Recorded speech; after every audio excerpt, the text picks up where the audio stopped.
ඉතින් ඔයාලා හැමෝටම අද මම වෙනස් ඉතිරි වීඩියෝ එකක් ගේන්න හිතුවා. ඇත්තටම මම පුංචි ගමනක් බස් එකේ යන ගමන් හිටියේ. එතකොට මට හිතුණා මම දකින්න තැන්වල වීඩියෝ ක්ලිප් ටිකක් අරගෙන ඒක වීඩියෝ එකක් විදියට හැදුවොත් හොඳයි කියලා. මම දන්නේ නැහැ ඒක හොඳ වෙයිද නැති වෙයිද කියලා. ඒත් මට හිතුණා මේ විදිහේ වීඩියෝ එකක් කරොත් හොඳයි කියලා.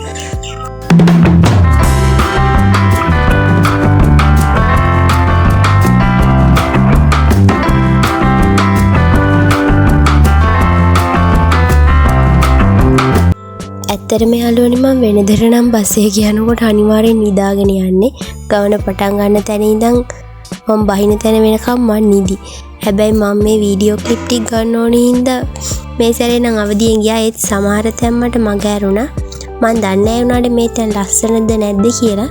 මොකද ඉතින් බස් එක සමහර වෙලාවට ස්පීඩ් යනවා, සමහර වෙලාවට ස්ලෝ කරනවා. ඉතින් සමහර හොඳට කියන්නේ ගොඩක් ලස්සන තැන් මට මිස්ටේක් වුණා. ඒක ඉතින් අවුලක් නෑ. ඇත්තටම යාළුවනේ මම මේ වීඩියෝ ක්ලිප් ටික නම් ගත්තේ උදේ කාලේ. මොකද දවල්ට එහෙම වීඩියෝ කරාට කිසි පැහැදිලි කතියක් නෑ. මොකද ඉතින් මට එච්චර හොඳ ෆෝන් එකක් නෙමෙයි තියෙන්නේ. තව ඩිංගෙන් මම මේ වීඩියෝ කරන අතරතුරේ බස් එකේ ෂට් එකකින් එළියට මගේ ෆෝන් එකත් වැටෙනවා. එහෙම වුණා නම් මාර වැඩේ වෙන්නේ. මොකද මට එහෙම වුණා නම් වීඩියෝ කරන්න ෆෝන් එකකුත් නැහනේ.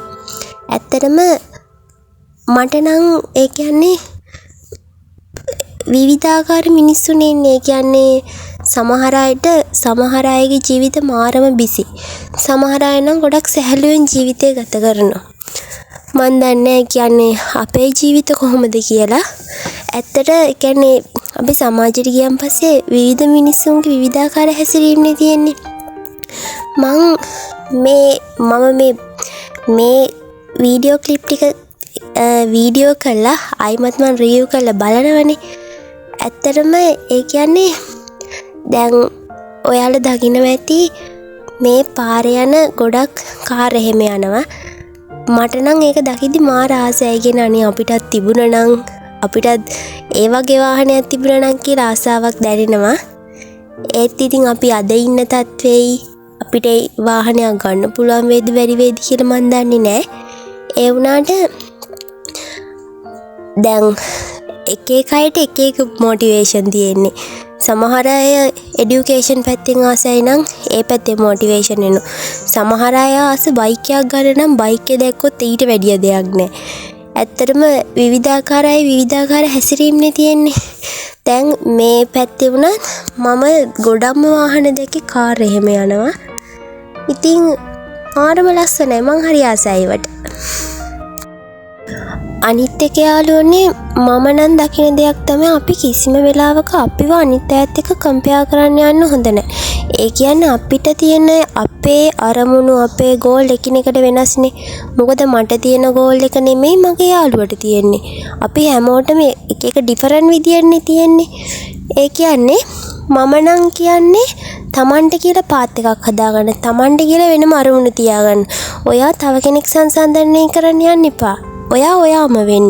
ඔයාට කියලා ඩ්‍රීම් එකක් තියාගන්න. ඔයාට කියලා එක එක ආශාවල් තියාගන්න. හැබැයි ඔයා අනිත් අයත් එක්ක කම්පෙයාර් වෙන්න යන්න එපා කිසිම වෙලාවක. ඒක වැඩක් නෑ මම හිතන විදියට. බෑග්ග්‍රවුන්ඩ් මියුසික් එක නම් අවුල් නේද? මොනා කරන්නද ඉතින්? නෝමල් සවුන්ඩ් දාන්නත් බෑනේ. එහෙම වුණොත් කොපිරයිට් එරර්ස් එනවනේ.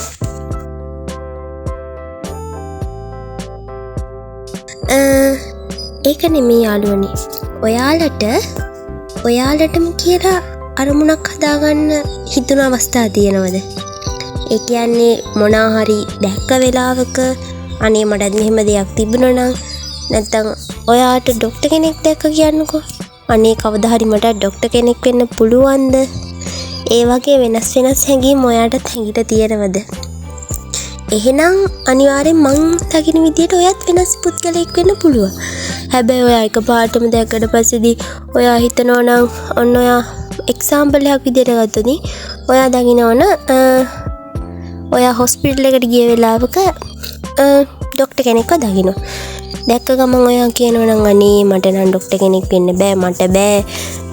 මං කොහොමද හොම් වෙන්නේ? මට ඔය වගේ දැනුමක් නැහැ. අපිට සමහර විට දැනුම නැති එක ඇත්ත වෙන්න පුළුවන්. හැබැයි මම මගේ එක්ස්පීරියන්ස් අනුව කියන්නේ අපිට කොයිම වෙලාවකවත් බෑ කියන දේ ඔලුවට දාගන්න හොඳ නැහැ. ඒ කියන්නේ අපි හැමතිස්සෙම අනේ මට බෑ කියලා නෙගටිව් ෆීලින් එකකින් ඉන්නකොට අපිට හැම වෙලාවෙම නෙගටිව් හැඟීම් තමයි එන්නේ. අනිත් එක ඔය කතාවක් තියෙනවනේ අපි හැම වෙලාවෙම ඍණාත්මක විදියට හිතන අයත් ආශ්‍රය කරොත් අපේ මයින්ඩ් එකත් ඍණාත්මක වෙනවා කියලා. ඒ කියන්නේ අපි මොන දේ වුණත් පොසිටිව් විදියට හිතනවා නම් මං හිතන්නේ අපිට ඒක කරන්න පුළුවන්. හැබැයි අපි හැම වෙලාවෙම නෙගටිව් විදියට හිතනවා නම් අපිට ඒක කරගන්න අමාරුයි. මොකද අපි නෙගටිව් මයින්ඩ් එකෙන් ඉන්නකොට අපි කොච්චර අපිව මොටිවේෂන් කරන්න ගියත් අපි මොටිවේෂන් වෙන්නේ නැහැ ඇත්තටම කිව්වොත්.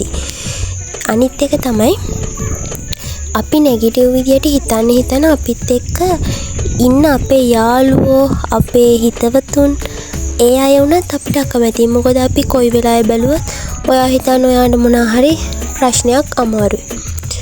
ඔයාට ඔයාගේ එක්සෑම් පේපර් එකේ හරි මොනවා හරි ඔයා ගන්න ක්වෙස්චන් එකක් ඔයා කරන්න ඔයා ඒ ක්වෙස්චන් එක බලන්න කලින් ඔයා කියනවා අනේ මට බෑ මට තේරෙන්නේ නැහැ. එහෙම කියනකොට අනිත් අය එහෙම කැමති නැහැ නේ. කියන්නේ ඔයා try කරන්නේවත් නැතුව ඔයා නිකම්ම බෑ කියලා කියනවා. ඒ කියන්නේ අර ඒ විදියට වෙන්න හොඳ නැහැ. අපි මොන දේ වුණත් අපි try කරලා බලන්න ඕන. අනිත් ඕනම අමාරු දෙයක් මුලින්ම ඔයා try කරලා බලන්න මට පුළුවන්ද කියලා. දැක්ක ගමන්ම මට බෑ කියලා හිතන්නේ නැතුව ඉස්සෙල්ලා try කරලා බලන්න.